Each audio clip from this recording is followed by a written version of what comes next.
जय Hind. Class 8th की हमने एनसीईआरटी शुरू की थी। हिस्ट्री का second chapter from trade to territory the company establishes power हमने शुरू किया था। 3 पार्ट्स अभी तक हमने उसके कवर कर लिए। आज हम चौथा पार्ट करने वाले हैं जिसमें हम करेंगे the battle of Plassey and the battle of Buxar. अपने आप में ही इंपॉर्टेंट टॉपिक्स हैं। सारी जो एनसीईआरटीज़ हैं, हिस्ट्री, ज्योग्राफी, पॉलिटी, ये आपका देखिए बेस बनाने का काम करती है किसी भी कॉम्पिटिटिव एग्जाम्स के लिए। तो इनको अच्छे से फॉलो करा करिए क्योंकि ये जो सारी एनसीईआरटीज़ है ना, ये अपने आप में बहुत ज़्यादा इंपॉर्टेंट है। एक बेस, एक स्ट्रॉन्ग बेस तैयार कर देती है। इसीलिए जो सारी एनसीईआरटीज़ की जो प्लेलिस्ट है ये सेपरेट मैंने बना रखी है। हिस्ट्री, ज्योग्राफी, पॉलिटी क्लास 6, 7, 8 की आपको सेपरेट प्लेलिस्ट बनेगी, तो आप जाके उसे फॉलो कर सकते हैं। और उम्मीद है कि इस चैप्टर के जो प्रीवियस वीडियोस हैं आपने फॉलो किए होंगे और देखे होंगे और आपको समझ में आ रहा होगा अभी तक क्या चल रहा है। ठीक है, कैसे ईस्ट इंडिया कंपनी देखिएगा तो आगे आगे बढ़ रही है। द बैटल ऑफ प्लासी हम करने वाले हैं अभी। चलिए शुरू करते हैं। देखिए, अलीवर्दी खान जो था इसकी मृत्यु 1756 में हो गई थी। अलीवर्दी खान से पहले जो नवाब था उसका नाम क्या था? मुर्शिद कुली खान। अलीवर्दी खान के मृत्यु के बाद सिराजुद्दौला देखिएगा तो नवाब बनता है बंगाल का। अब सिराजुद्दौला जो था ना, ये बड़ा ही स्ट्रिक्ट रूलर था, मतलब कड़ा रूलर था।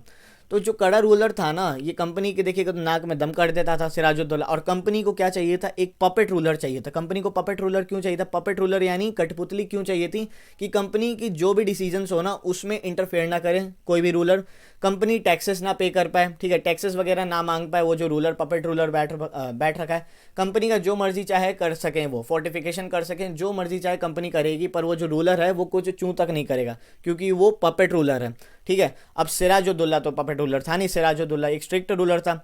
और सिराजुद्दौला को भी बिल्कुल पसंद नहीं था कि कंपनी उनके मैटर्स में देखिए इंटरफेयर करे। ये बिल्कुल पसंद नहीं था सिराजुद्दौला को। तो सिराजुद्दौला ने कंपनी को क्या कहा कि आप पॉलिटिकल अफेयर्स में अपनी दखल अंदाजी ये जो करना बंद करें। सबसे पहले तो दखल अंदाजी करना बंद करें पॉलिटिकल अफेयर्स में। दूसरी चीज़, आप फोर्टिफिकेशन करना बंद करें, किलाबंदी मत करिए। ठीक है, किलाबंदी मत करिए। और तीसरी चीज़, अब से आप टैक्स पे करिएगा। ठीक है, जितनी भी आपको कमाई होती, प्रॉफिट होता है, उसका आप जितना टैक्स बनता है आप वो टैक्स पे करिएगा।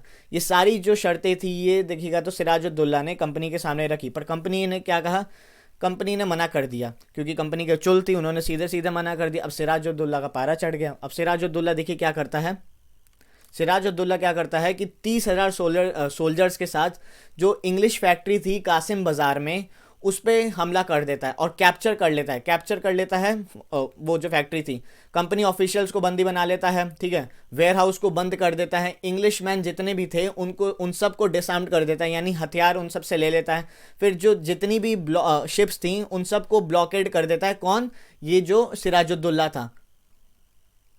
और ये सब करने के बाद जब ये फैक्ट्री पे कब्जा कर लेता है ये सिराजुद्दौला, नवाब जो था बंगाल का, कासिम बाजार में, ठीक है, उसके बाद ये क्या करता है? कलकत्ता की तरफ बढ़ता है। और कलकत्ता की तरफ बढ़ता है क्यों? क्योंकि वो कंट्रोल ले सके कंपनी की जो फोर्ट थी वहाँ का कंट्रोल ले सके। तो ये सिराजुद्दौला की आप इमेज देख सकते हैं यहाँ पे, ये रहा सिराजुद्दौला।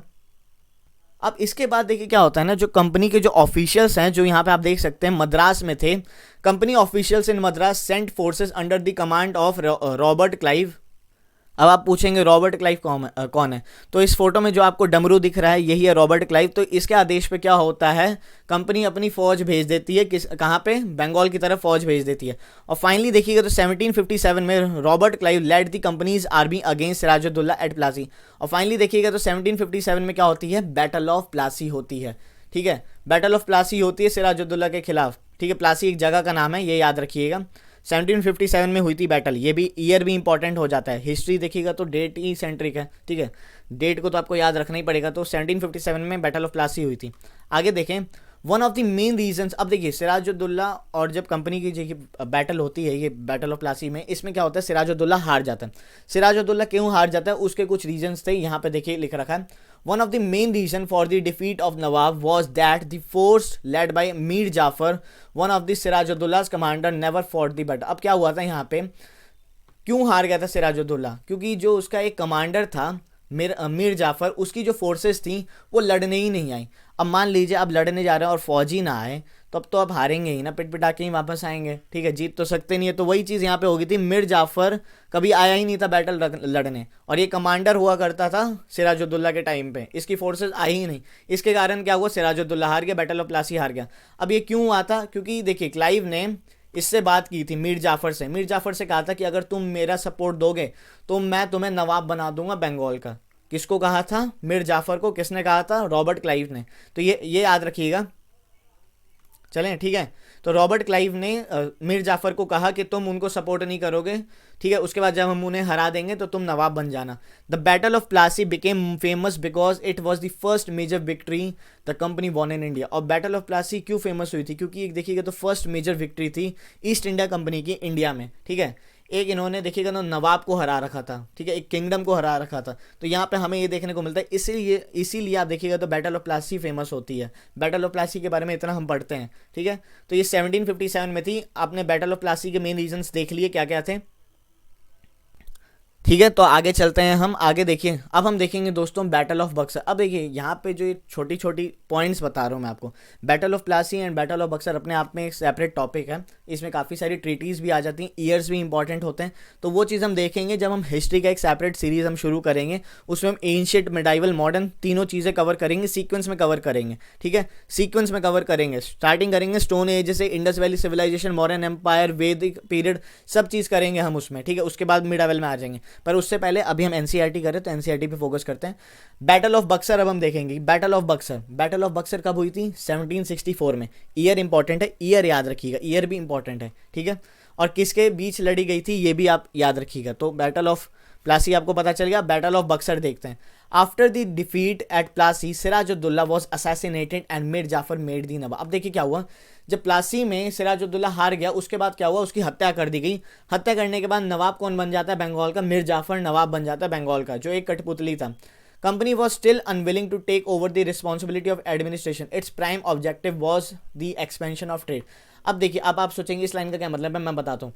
कंपनी देखिए जीत चुकी थी, फिर भी उन्होंने रूलर बनने का सोचा नहीं। उन्होंने सीधे कहा कि भाई हम यहाँ पे ट्रेड करने आए, प्रॉफिट कमाएंगे और चले जाएंगे, ठीक है। प्रॉफिट कमाना हमारा मेन मोटिव है। उस टाइम तक भी कंपनी का कोई मोटिव नहीं था कि वो राज्य संभाले, एक रूलर के तौर पर देखिएगा तो राज्य को संभालें और सारी चीज़ें अपने कंट्रोल में लें। कंपनी ने सीधे सोचा कि अपना हम पपेट रूलर बिठा देते हैं, वो हमारी सारी बातें मान लेगा, ठीक है। तो ये था एक मेन ऑब्जेक्टिव देखिएगा तो कंपनी का यहाँ तक, अभी तक। Company found it difficult to work with the puppet nawab also. अब देखिए यहाँ पे क्या लिखा है, जो पपेट नवाब था आपका मीर जाफर, उससे भी दिक्कतें हो रही थी कंपनी को। क्यों हो रही थी यार? थोड़ी बहुत तो दिक्कतें होंगी ही ना, आखिर वो रूलर है, उसके भी कुछ काम वाम होते हैं, कुछ उसको भी देखिएगा तो मतलब शौक से रहना है, शौक बड़ी चीज़ है। फिर यहाँ आप उसके मतलब राज्य में, ठीक है, एरिया में कई लोग भी होंगे, उनको भी देखना होता है, राज्य चलाना होता है, सब चीज़ें देखनी होती है। तो कंपनी उससे परेशान भी थी। After all they had to maintain a basic appearance of dignity and sovereignty if they wanted respect from their subjects. यहाँ पे सब्जेक्ट से मतलब मैथ, साइंस, हिस्ट्री से नहीं है, यहाँ पे सब्जेक्ट से मतलब है वहाँ के लोगों से, ठीक है। अब कंपनी को भी देखिएगा तो एक डिग्निटी मेंटेन करके रखनी पड़ती थी, क्योंकि आखिर वो राजा है, कोई भी चीज़ करनी होगी तो राजा से परमिशन लेनी, रूलर से परमिशन लेनी पड़ेगी। तो कंपनी को ये सब चीज़ें पसंद नहीं थी। When Mir Jafar protested, the company deposed him and installed Mir Qasim in his place. अब देखिए उसके बाद क्या हुआ, जब मिर जाफ़र ने धीरे धीरे जब ये चलता गया, कंपनी और इसके बीच में भी टेंशन्स बढ़ने लग गई, तो मिर जाफ़र को क्या हुआ, मिर जाफ़र प्रोटेस्ट करना शुरू करता है, कंपनी के खिलाफ बोलना शुरू करता है। तो उसके बाद कंपनी क्या कहती है कि तेरे को तो मैंने बैठाया था, तू बकबक काहे को कर रहा है, ठीक है, अब तू बकबक कर रहा है, चल साइड हो, अब तेरा सन इन लॉ मिर कासिम तेरी गद्दी पे बैठेगा। तो मिर कासिम बन जाता है उस टाइम पे नवाब ऑफ बंगाल। बट थोड़े टाइम बाद देखिएगा तो आपको मिर कासिम भी कंप्लेंट करता है कंपनी ऑफिशियल्स के खिलाफ। मतलब मिर कासिम को भी दिक्कत होने लग जाती कंपनी ऑफिशियल से। अब जब कंपनी ऑफिशियल से दिक्कत हो रही है मिर कासिम को, तो कंपनी को भी दिक्कत हो रही है मिर कासिम को।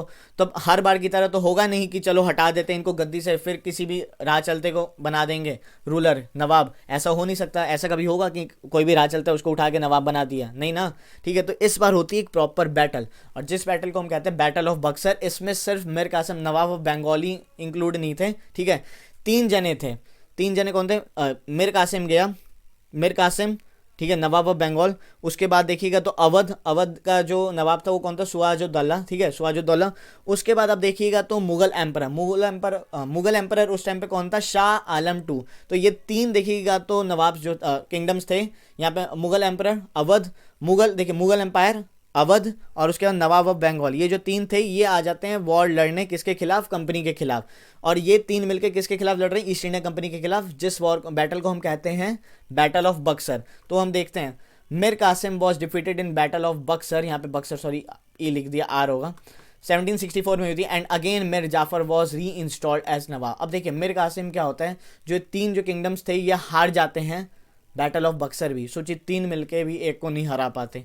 ये मतलब देखने वाली बात थी, क्योंकि उस टाइम पे पता है क्या था, आपने बैटल ऑफ प्लासी में देखा होगा, जब जब देखिए क्या होता है ना कि बैटल्स ज़्यादातर वही हारी गई हैं जो क्रूशल बैटल्स थी जिसमें अपने ही बंदे ने धोखा दे दिया हो। चाहे पृथ्वीराज चौहान की बात कर लीजिए, जब मोहम्मद घोरी के साथ जब लड़ाई में हारे थे वो, ठीक है। चाहे अभी की आप बात कर लीजिए battle of Plassey, battle of Plassey में भी क्या हुआ था, मिर जाफर ने धोखा दे दिया था किसको, सिराजुद्दौला को, ठीक है, कि उसने अपनी आर्मी ही नहीं भेजी, मतलब अपने ही बंदे ने गद्दारी कर दी। तो ये सब चीज़ें हिस्ट्री में चलती ही आती हैं, ठीक है, और इससे हिस्ट्री थोड़ी बहुत बदल भी जाती है। तो मिर कासिम यहाँ पे हार जाता है बैटल ऑफ बक्सर में, और उसके बाद देखिए जब हार जाता है तो मिर जाफर जाता है कि यार मेरे को नवाब बना दो, थोड़े दिन बचे हैं, जिंदा हूँ, अभी बूढ़ा हो गया हूँ, जब तक जिंदा हूँ नवाब बना रहता हूँ, आप बदले में मेरे से पैसे लेते रहना। तो मिर जाफर को क्या करते हैं, ईस्ट इंडिया कंपनी फिर से नवाब बना देती है बंगाल का, और इसको कहती है तू 5 लाख रुपए हर महीने देगा। तो नवाब हैड टू पे 5 लाख रुपीज़ एवरी मंथ। तो मतलब नवाब जो था मिर जाफर, ये हर महीने 5 लाख रुपए किसको देता था, ईस्ट इंडिया कंपनी को देता था। पर कंपनी को और पैसे चाहिए थे, ठीक है, पैसे की महक लग गई थी, अब वो महक हमेशा के लिए रहनी चाहिए, ठीक है। तो कंपनी को देखिएगा तो पैसे चाहिए थे और चाहिए थे, और नवाब के पास पैसे थे नहीं। तो ऐसे ही करते करते 1765 में क्या होता है, मिर जाफर हो जाता है ख़त्म, मिर जाफ़र की मृत्यु हो जाती है 1765 में। और उसके बाद क्या होता है, जो कंपनी का जो मूड होता है कि मूड चेंज हो जाता है। क्या मूड चेंज हो जाता है कि बहुत हो गया, अब हम किसी रूलर को नहीं बैठाएंगे, अब हम खुद ही मतलब शासन चलाएंगे, यहाँ के रूलर अब हम खुद हैं, ठीक है। कोई भी पपेट रूलर नहीं होगा, कोई भी और रूलर नहीं होगा, यहाँ का जो बंगाल का जो रूलर है वो हम ही बैठेंगे, ठीक है। Having failed to work with puppet nawabs, यहाँ पे लिखा है ना, पपेट नवाब्स के साथ भी इनकी खासी बनती नहीं थी।